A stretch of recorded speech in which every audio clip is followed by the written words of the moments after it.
Hey guys! Some of you may have noticed a couple of my posts recently about local events in and around the community. We have a mayoral race taking place right now. Voting is going to be on November 4th. And I have the pleasure of interviewing Mr. James Shepherd. He is nice enough to give us time to answer a few questions that I have as a citizen and realtor in Newnan. So James, tell me about Citizen Shepherd and how you came to Newnan. Yeah, absolutely. And first off, thanks for having me. And also, there's early voting starting tomorrow, October 14th, and going through the 31st. So it's a lot easier. There's no lines or anything, and you never know what's going to happen on election day. So if you can early vote, please do. I have a story that I think is really common now, and has been common for the last at least 20 years in Newnan. My dad was Air Force. He actually met my mom while he was in the Air Force. They were both Americans, but they met in England. My dad was a fighter pilot. My mom was a Department of Defense teacher. And so I think I lived in 3 different countries in my first 18 months of being alive. And again, very typical, military upbringing. We lived in Germany, then moved to New Mexico. And then my dad got out of the Air Force. He kind of promoted out of flying, and flying was what he'd always wanted to do. So he got a job with Delta, and as is obligatory for all Delta pilots, he looked at buying a house in Peachtree City. But then decided, first off, my mom didn't like it. It was, she said, it reminded her of the Officers' Wives Club, and that it felt like the Stepford Wives. So my mom said, look somewhere else, see what else is around. And my dad came to Newnan, went to First Methodist Church, and was kind of immediately in love with the church and with the downtown and the feel of Newnan. So we moved here in 1998. Right before I turned 9 years old.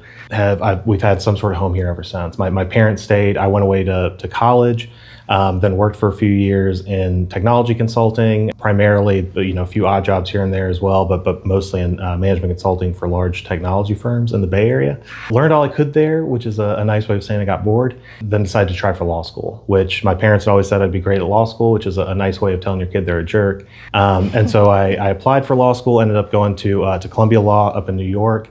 And our plan had always been to come back to Newnan. That was the kind of always the long-term plan. But we thought we'd have to kind of work for a couple of years in New York or California to save money for a house, because as you know, and as all of our viewers know, housing in Newnan is not cheap. That was the plan, and then the pandemic hit. So in 2020, I moved back down to Newnan, which was actually kind of a blessing in disguise. My mom had been diagnosed with stage 4 breast cancer in 2018. So it was really nice, but in a lot of ways very hard to move back during 2020 and be here from 2020 until her and my dad both passed in 2023. But I bought a house in Newnan.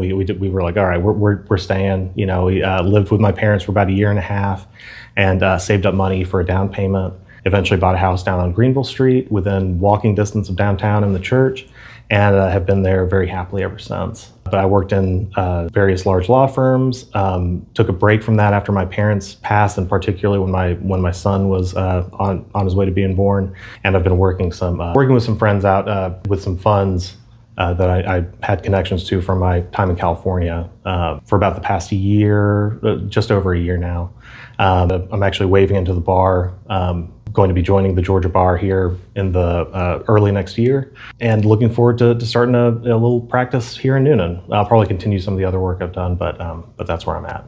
Okay, so you're not a stranger to Newnan by any means. And for all those years that I was away, I was coming back probably every month or so to see my parents and to kind of come back and visit. So I've had a foot here for a long time. And now you're raising a family. Now I'm raising a family. My son Jake is almost a year old. He'll be a year old in about 2 weeks. My parents are buried here. My son was born here, and this is my home. Okay. Well, your son is 1. You're raising him here. You've kind of been in town for quite a while. But how have you seen Newnan change in that time? First off, a lot. So we moved here, like I said, in 98, and since then, the population of Newnan and of the county generally has tripled, which is kind of insane to see. It's I think it helped that I was away for a while to kind of see how dramatic those changes were. There's a little bit of that boiling frog effect, I think, for a lot of people that, oh, the subdivision goes up and then that one goes up. But then when you come back after, especially for an extended period and kind of start driving around a little bit more and seeing, well, there's a lot more stuff here. Yeah. It's a lot easier to notice when you've, again, kind of taken a step away. And some of that change, I think, has been for the best. The apocryphal story that I hear is that after the movie theater went in kind of down Bullsboro, that the local teen pregnancy rate actually dropped because there was finally something else to do. But, with some of that, it is a better, kind of a more eventful place to be. We've got more retail options, we've got a lot more restaurants. And so there is a positive side to that. I certainly don't want to make it sound like it's all bad. But we have kind of hit this precipice of development where we're overstraining our infrastructure. We're not being very mindful about the development, and so we're just kind of continually clear-cutting new parts of the city and county, and we're putting in more and more things that aren't really solving the problems that our existing citizens have, particularly when it comes to housing affordability and job access. So. Yeah, I've definitely heard among friends and some family that there's a lot of concern regarding the seemingly unchecked growth development taking place over the past few years. I know that when I'm driving around town, I'm constantly seeing signs for zoning changes. They're all along the roads. Now, I know what zoning means as a realtor, but I'm not sure that everyone really understands zoning and how it impacts them. What are your thoughts and what can you share with us regarding that? Right, and I think we have seen that, and it's accelerated a lot, and we can all kind of feel that. We do see the zoning changes. We see the annexations, which is the one that kind of bothers me. Annexation is essentially a different kind of rezoning, or at least it creates the possibility for a different kind of zoning. And we've seen a way of zoning that incentivizes more apartments, some townhomes, and then essentially large single-family developments. And large in the fact that there's a lot of houses there, but also that the houses on those are very large themselves, at least from a kind of starter home or finisher home perspective. I think that the minimum house size in most of the city is 1,700 square feet, which is that's a good size house, and I'm not opposed to large houses, but one of the biggest issues we have right now is that it is almost impossible. If I'm a young person, I come back, I've got a good job, and I'm looking to buy a house to start out in, 1,700 square feet is going to start out at just based on materials and land and all of the other restrictions that we have through zoning, is by its nature going to be very expensive. So then my other option is to go rent. Well, the rents in Newnan have gone dramatically up in recent years. And part of that is because we've got these big apartment blocks, most of which are owned by just a couple of companies. And so there's not as much pressure on the rental provider market as we need to keep those prices kind of in check. So we've essentially built in a way that is designed to make housing in Newnan more expensive, all while we've kind of clear cut so much of the rural and less developed areas that I think brought a lot of people to this town in the first place because they wanted that kind of small town feel. And I think most people in a lot of ways still think of this as a small town, but unfortunately I don't think we really are anymore. But the way in terms of that zoning, that's been kind of a big thing that I'm interested in us reforming substantially. Is right now we have this really heavy-handed kind of government bureaucracy and zoning regime that stops people from building what they really need and incentivizes big developers to come in and build what they want. A great example, so I mentioned that both my parents passed in 2023. We were not expecting my dad to pass when he did. He died very suddenly, but we knew that my mom was going to pass. And so we were kind of preparing for what that looked like. I grew up off 29 in Lake Ridge, beautiful place to grow up, wonderful neighborhood, still a wonderful neighborhood. And but the house we had there was too big by far for a single 67-year-old man. And it's also, it's a little far out in terms of, he would have to drive everywhere. As he got older, we knew that was going to create some problems. And especially getting out onto 29, especially in rush hour is not a fun thing for anybody, let alone somebody who's getting older. So we were trying to figure out what to do. And my dad said, well, what if, you've got almost an acre on Greenville Street, because we do. We're right there on the main drag. We have a pretty sizable lot there. And he said, what if we looked into building a little tiny house for me back there? And we were thrilled. I mean, that was a great idea for everybody because, my dad would have been there, to watch the kids and all that kind of stuff. He would have been within walking distance of downtown, which I know he would have loved. And then when he passed on, that would have been something we could have had my son living in, and then, eventually rented out to somebody or, any of our other kids that we may or may not have. It would have created a unit of housing that would have been really valuable to the community without increasing the need for infrastructure very substantially. When we started looking into doing that, the amount of regulation, the cost of dealing with that regulation, and the fact that the city could always just say no, and in fact was very likely to because of some of the particularities of our house, meant that it was something that it would have been very likely impossible. However, during that time, we've seen Lord knows how many developments where you get a big developer who comes in, buys some marginal land on the edge of town, gets it rezoned, gets it annexed in, assuming they have the right connections, and then is allowed to put up, 400 houses on 100 acres. So that's something that I really want to kind of turn around the incentives for and make it easier for individual people and our smaller local developers to build what people need and what they actually, kind of give them the freedom to build what they need. And kind of making those bigger developers pay more into the costs that they impose on our community, which right now I think we're frankly subsidizing a lot of their profits. Yeah, so as a homeowner here in Newnan, I have noticed that my property taxes are constantly increasing, and I think that is quite a common concern. What would you say to that? I got a text not too long ago from a clergy member that was much angrier than I would have expected from a clergy member about the increase in their assessment for their home and asking how to fight it. And so we have seen that, and that's a constant concern. I actually recently talked to, and I don't think this is a super common thing, but I have heard it from multiple people. But the one that sticks out to me is a woman who is now 89, I think she just had her birthday, who had raised her family in a house that her and her husband had purchased and paid off. And after years and years of seeing those property taxes increase, she reached a point where she couldn't make it work for her budget on a fixed income, Social Security and her savings. And so ended up moving out and moving in with family elsewhere. It's fine in a good place, but still, really had to give up that family home because they were taxed out of it. And I've heard a lot of people who are saying, this is not, food prices have increased, utility prices have gone through the roof, and now I also have to budget for these kind of constant property tax increases. We're voting on a floating local option sales tax soon, which hopefully will offset some of that. But that's still, you're still paying that in one form or another, at least somewhat, and we're kind of adding that cost onto the things you buy. So I think that might help a little bit, but we're still seeing this kind of continual march of property taxes up. And I think most people have this question of, okay, we've built all this stuff, Newnan is booming, there's all this new industry and economic activity coming in. Where's the money from it? Shouldn't there, why do my property taxes keep on going up? Yeah. And a lot of that is just because the developments that we're doing at current tax rates are not covering the cost of the tax expenditures needed to upkeep those. And especially when you kind of factor in the existing burden and the continual burden on that. So, some of our public safety folks are dealing with the fact that we have much more area to cover. And a lot of houses that, and this is not particular to our houses, but just modern houses are much more, fires move through them much quicker because partly not just the homes themselves, but because we have so much plastic and so many kind of flammable things in our houses these days.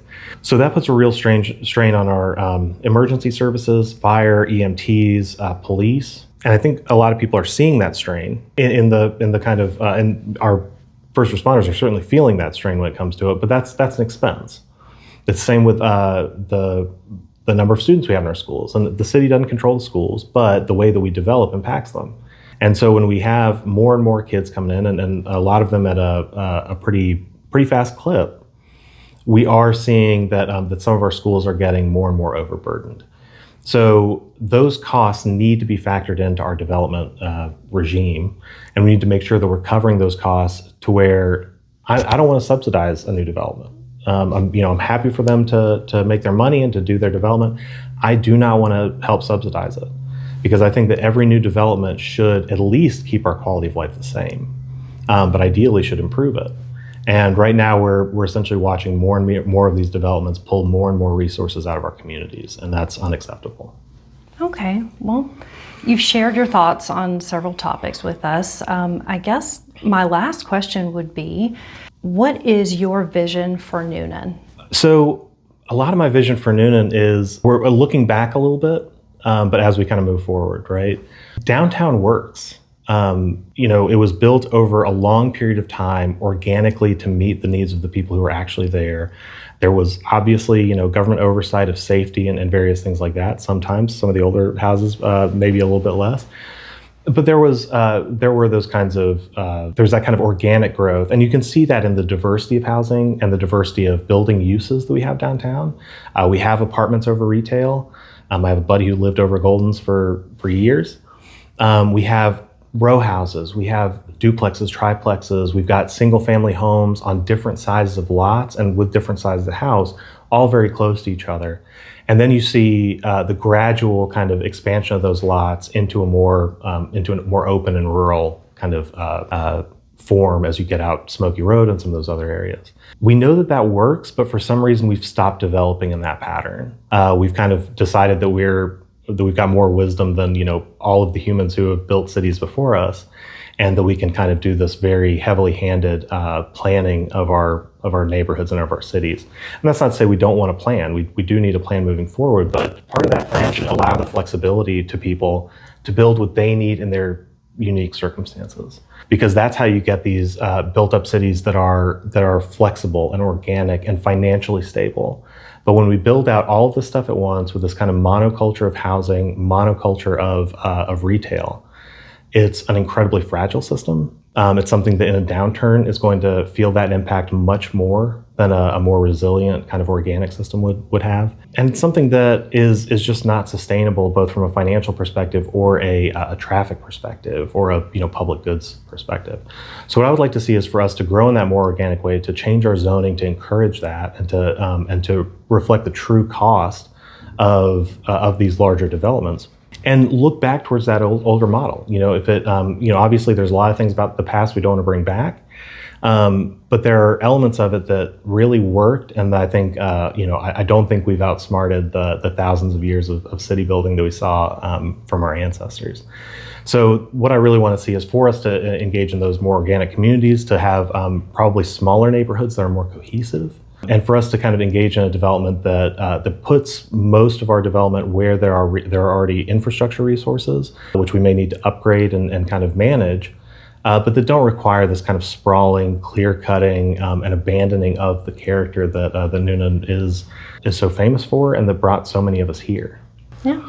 That's one of the reasons I came to Newnan. It was a great community. It was just small enough and just big enough, and it was affordable. Mm-hmm. And still love Newnan today. Yeah. But would like to see some sustainable growth. Absolutely, and I'm here because I chose to be here. My parents chose to be here, and then when I got out of law school and I had all the choice in the world, yes, I was planning on going and working somewhere for a while, but it was so that I could come back to Newnan. So I deeply care about this place. I want it to succeed, and I want its people to succeed. I care about the communities we have here, no matter how long they've been here.